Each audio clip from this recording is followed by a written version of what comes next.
La denominada manzana 90 bis, donde se ubica una de las fosas comunes de las víctimas de la invasión, está localizada al noroeste del cementerio y representa la agrupación más numerosa de restos de personas fallecidas durante este trágico evento. Vale resaltar que, según fotografías y documentos históricos recabados por la comisión, las inhumaciones fueron realizadas en 4 distintos episodios con maquinaria pesada, tales como retroexcavadores y tractores, entre los días 24, 25, 26 y 30 de diciembre de 1989. Posterior a las inhumaciones originales, se registraron al menos 4 episodios separados de exhumaciones en la manzana 90 bis, cuyo propósito y metodología variaron. El primer episodio se registró el 29 de diciembre de 1989, cuando los norteamericanos abrieron la fosa en busca de los restos de un conciudadano que había sido incorrectamente inhumado con las víctimas panameñas en esta manzana.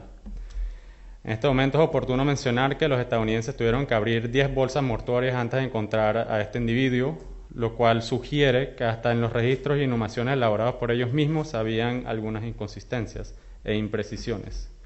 El segundo episodio de exhumación ocurrió el 23 de marzo de 1990, cuando se intentó ubicar infructuosamente el cuerpo de un ciudadano panameño. Posteriormente, en abril y mayo de 1990, se registraron 2 eventos de exhumación masiva en la fosa, la cual fue excavada en su totalidad con maquinaria pesada, con el propósito de exhumar los restos de las víctimas para ser reconocidas por sus familiares. Aquellos que quisieron trasladar los restos de sus seres queridos a otros cementerios pudieron hacerlo, mientras que los que quisieron que permanecieran en la manzana 90 bis pudieron reinhumarlos, esta vez en ataúdes de madera. Por último, el 9, 20 y 29 de noviembre de 1990 se efectuaron 3 inhumaciones adicionales de las víctimas que parecen haber sido enterradas en otros cementerios previamente. Desde entonces no se han reportado alteraciones a la manzana 90 bis. La base de datos del Jardín de Paz contabilizó a 128 individuos que fueron inhumados en algún momento en la manzana 90 bis, no todos con identidad. Vale resaltar que este total también incluye restos que habían sido previamente exhumados y trasladados a otros cementerios. Previo al inicio de las excavaciones, el equipo de peritos externos y de peritos de medicina legal pudieron constatar en campo que los perímetros externos e internos de esta manzana estaban delimitados por hitos geográficos o mojones de concreto semienterrados, los cuales tenían grabados en la superficie los códigos alfanuméricos asignados a la fila y columna correspondiente a los lotes individuales de esta manzana, y también contenían 106 lápidas de mármol que habían sido colocadas en el 2018. No obstante, vale resaltar que, por un lado, las víctimas desconocidas de la invasión que estaban inhumadas en esta fosa no tenían lápida, y por el otro lado, algunas de las personas que habían sido reconocidas y exhumadas para ser trasladadas a otros cementerios en las exhumaciones de 1990 aún conservaban sus lápidas en esta manzana, por lo que previo a la fase de excavación ya habían indicios que sugerían que no iban a coincidir el número de lápidas con la cantidad de sepulturas halladas en el subsuelo. Inicialmente se había considerado excavar únicamente en los lotes donde, según los documentos judiciales y en los planos elaborados por el Instituto de Medicina Legal, se presumía estaban ubicados los cuerpos a ser exhumados en esta diligencia, usando la disposición de las lápidas como referencia espacial para localizar las sepulturas.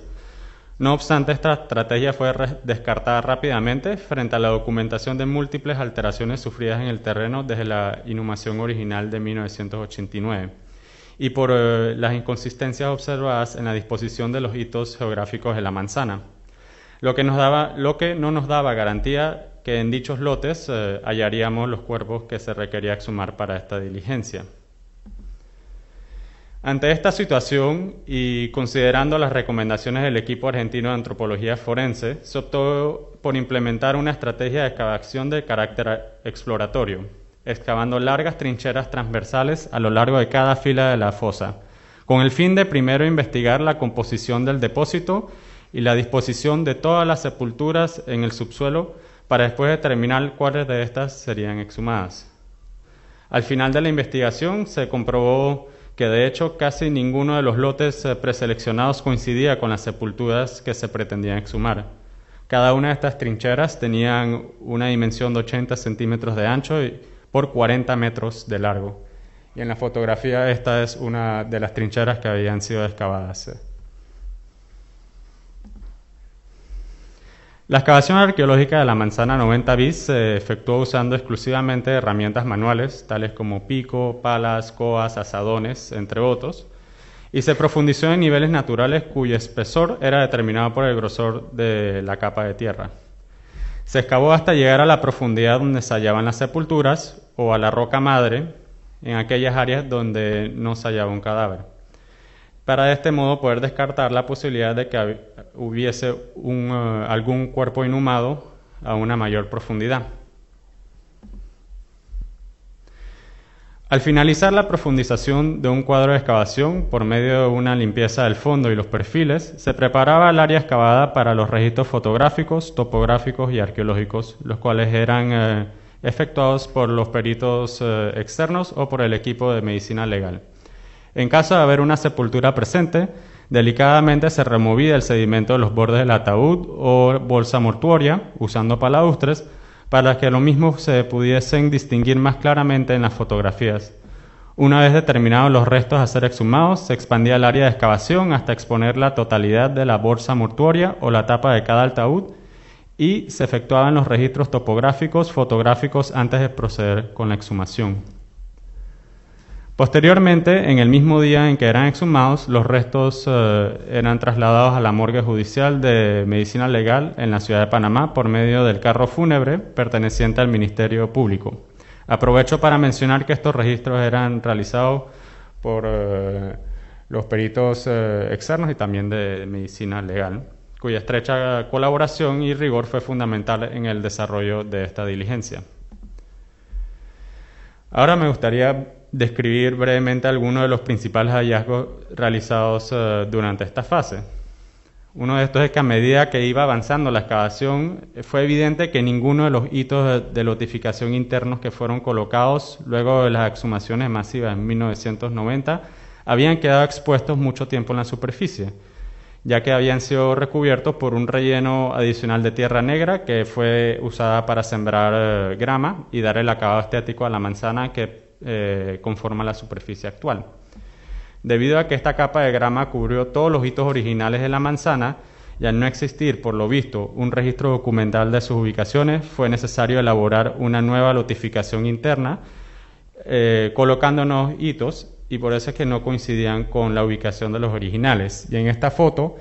los hitos que están en el círculo rojo son los que están actuales en la superficie, y en el círculo amarillo fue uno de los varios hitos originales que encontramos como a una profundidad como de 20 o 30 centímetros en la excavación, y ahí se puede ver que la ubicación de los mismos no coincide. Por esta razón, la ubicación de las lápidas era basada probablemente en la nueva lotificación interna, no coincide tampoco con la ubicación de las sepulturas. Sin embargo, es preciso reiterar que en una fosa común con decenas de enterramientos, uno junto al otro, que fue rellenada en un evento masivo de movimiento de tierra con maquinaria y sin registro topográfico, era casi imposible localizar una sepultura individual desde la superficie y sin excavar.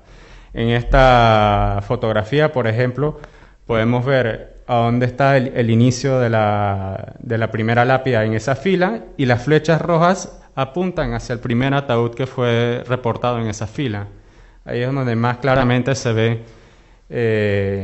la discrepancia entre la ubicación de las lápidas y de las sepulturas. Y vale mencionar que a la izquierda de las sepulturas eso es roca madre, o sea que debajo de eso definitivamente no había más nada. Y por esta razón fue tan importante poder realizar el levantamiento topográfico y planimétrico de cada sepultura encontrada durante las excavaciones de 2020, ya que de este modo cada una quedó precisamente ubicada e individualizada. Y también quiero aprovechar para corregir un dato que escuché mencionado muchas veces en la prensa nacional, y no es que algunos de los ataúdes se habían movido, sino que sus respectivas lápidas nunca fueron colocadas en la posición correcta. Es importante señalar también que se logró identificar y registrar en numerosas instancias los límites de la fosa común de la manzana 90 bis, evidenciado por los cambios abruptos en la estratigrafía del área excavada. Esto se evidencia en las claras diferencias de color y textura de la tierra usada para rellenar la fosa común y los rellenos pertenecientes a los terrenos colindantes. Este dato nos da la certeza de que efectivamente se excavó la totalidad del área que corresponde a la fosa común de la manzana 90 bis durante la fase de excavación efectuada en el 2020. Y aquí la línea intercalada en blanco que dice V8, ese era el corte entre el relleno de la fosa, que está denominado con la nomenclatura V4, y todas las capas, los rellenos externos a la fosa, ya sea al norte, que es la fotografía a la izquierda, o al sur, que es la fotografía a la derecha. Y por último, y más importantemente, durante la fase 2 se localizó un total de 108 sepulturas en la manzana 90 bis. De estas se encontraron 104 ataúdes que contenían bolsas mortuorias, 2 ataúdes con restos humanos sin bolsas mortuorias y 2 bolsas mortuorias sin ataúd. No obstante, es importante precisar que no se puede contabilizar la cantidad total de individuos en la fosa, porque cabe la posibilidad de que alguna de estas bolsas mortuorias contengan los restos de más de una persona. De estas 108 sepulturas identificadas, se exhumó un total de 30 bolsas mortuorias con restos humanos, 2 con restos humanos individualizados, sin bolsa, y un fragmento de hueso humano que se encontró suelto en el relleno de la fosa. Cada sepultura exhumada contaba con su justificación individual, las cuales constan en el informe entregado a finales de 2020 con los resultados de la fase de excavación. Al finalizar las excavaciones, las sepulturas no exhumadas fueron cubiertas por una malla de geotextil como medida de protección y para marcar su profundidad y facilitar así el acceso a las mismas en caso de que futuras diligencias requieran de exhumaciones adicionales. Luego de todas las excavaciones fueron rellenadas con sedimentos facilitados por la administración del cementerio. Fosa común del cementerio Monte Esperanza. Bueno, esta es una imagen satelital de la ciudad de Colombia y el cementerio. Es un caso un poco distinto del que tenemos en el Jardín de Paz, porque se trata de una fosa mucho más pequeña y en teoría un poco más fácil de manejar, ¿no? Este es el cementerio Monte Esperanza, que ocupa unas 28 hectáreas de terreno, y la fosa común se encuentra aquí donde ven el círculo rojo, en la zona que se conoce como Panameño Adulto, en la nomenclatura del cementerio. Está adyacente a la avenida Bolívar, se llama esa calle, y está en una pequeña colina, en ese sector, desde donde se puede ver la planta potabilizadora de Colón. Entonces, esta es una vista aérea tomada por los peritos de planimetría del Instituto de Medicina Legal, donde está el área, la colina donde estaba la fosa común. Esta fosa, en verdad, en la documentación que hemos revisado hasta ahora, y eso me trae a lo que estamos haciendo aquí, la investigación ha sido dividida en 3 fases. Fase 1, que es la de investigación documental; fase 2, que es la arqueológica; y la fase 3, que es la que viene y que están dando ahora mismo, es la de identificación de los restos exhumados. Durante la investigación, en la fase 1 de investigación documental, todavía no estamos seguros o no hay certeza de qué día exactamente se enterraron, se creó esta fosa en Colón, pero todo parece indicar que fue alrededor del 24 de diciembre de 1989, o sea, a los días de la invasión. Y en 1990, el 23 y 26 de febrero y el 28 de julio, hubo dos diligencias. Una diligencia el 23 y el 26 de febrero y otra el 28 de julio, diligencias de exhumación, llevadas a cabo por las autoridades locales para exhumar y reconocer los restos de las víctimas que habían ahí. Lastimosamente, por esas cosas que pasan en Panamá, después de las diligencias de exhumación, la fosa común nunca fue marcada, no fue delimitada, no hubo nunca un monumento, nada por el estilo. Entonces, su ubicación, ahora que fuimos a las diligencias de exhumación, su ubicación la supimos por el testimonio de o los familiares o de los sepultureros que todavía trabajan en el cementerio actualmente, que trabajaban ahí en esa época. Em, de hecho, como no se marcó, y bueno, como ya les explicó Jan Sebastián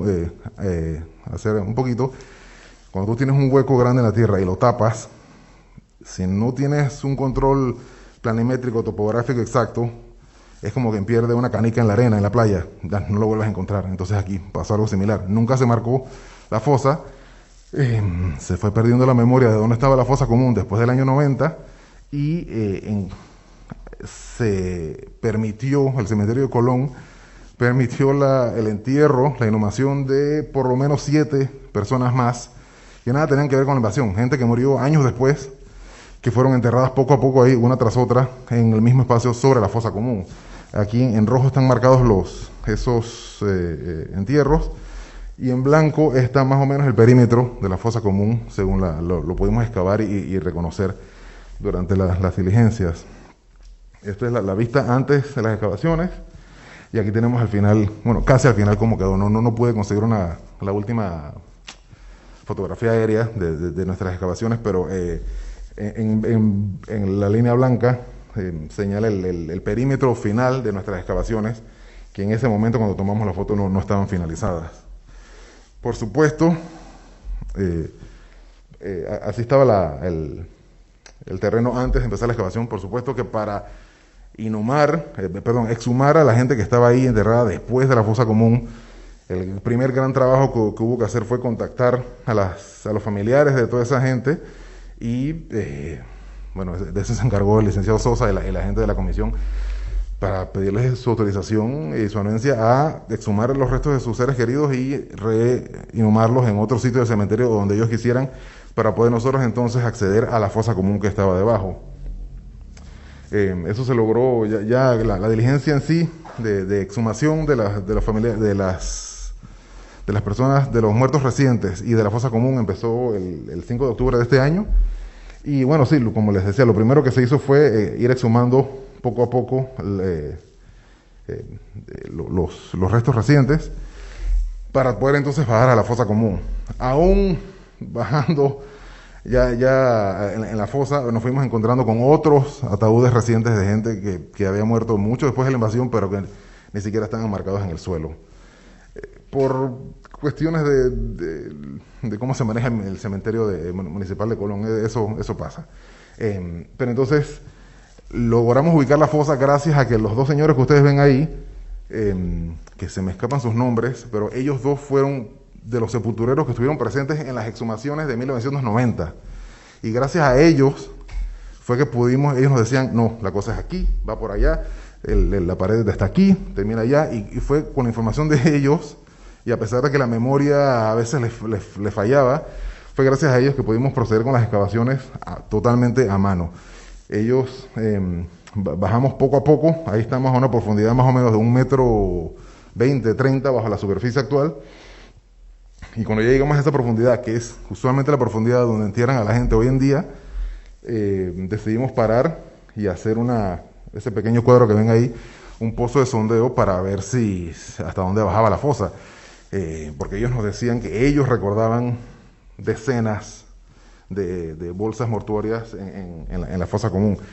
Ellos estuvieron presentes en la primera exhumación de febrero del 90,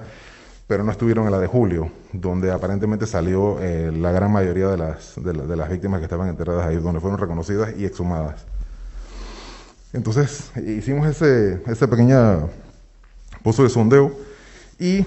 en eso vino la Universidad Tecnológica de Panamá a través del doctor Alexis Mojica, que es geofísico, a realizar un sondeo de georresistividad también para que nos dijera más o menos. Es un sondeo que consiste en pasar corriente eléctrica por el subsuelo para estudiar las propiedades geoeléctricas del suelo. Eso nos dice más o menos,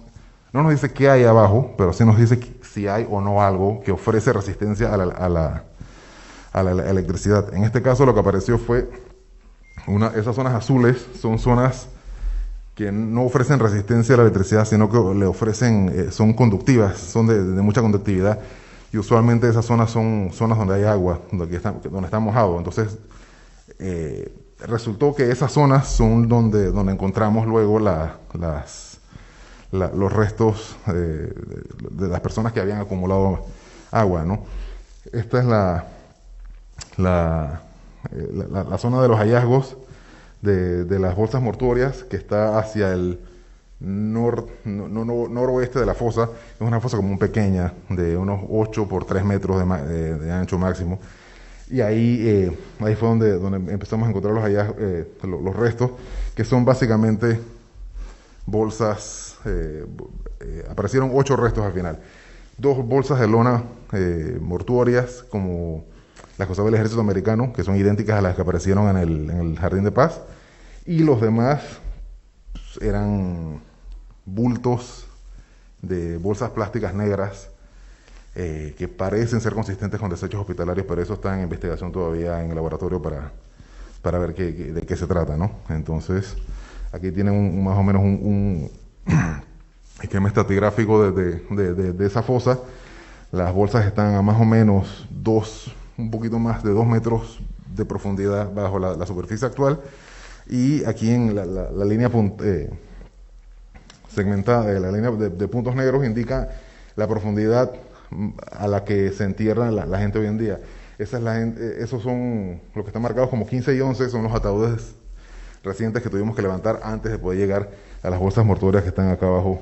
en el fondo. Esta es una sección de la fosa común, en la que se observa, y quise poner la foto aquí al lado porque si ven, está el relleno de la fosa de más o menos 2 metros de profundidad, y aquí al fondo abajo, ahí está esa es la capa rocosa estéril, la roca madre que le llaman. Entonces con eso nos aseguramos que llegamos al fondo de la fosa común, y de que estamos dentro de la fosa, porque ni nos salimos ni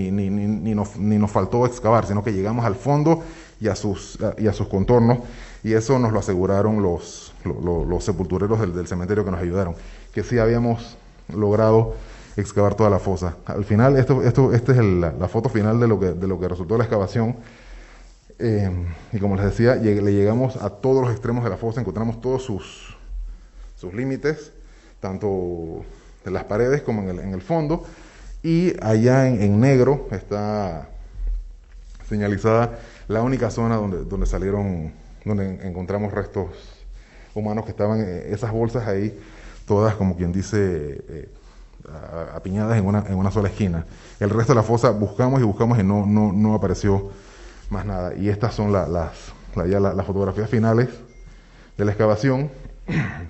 antes de su clausura, que se fue al par de días.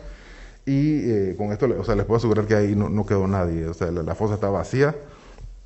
y se levantaron todos los restos para su análisis en laboratorio.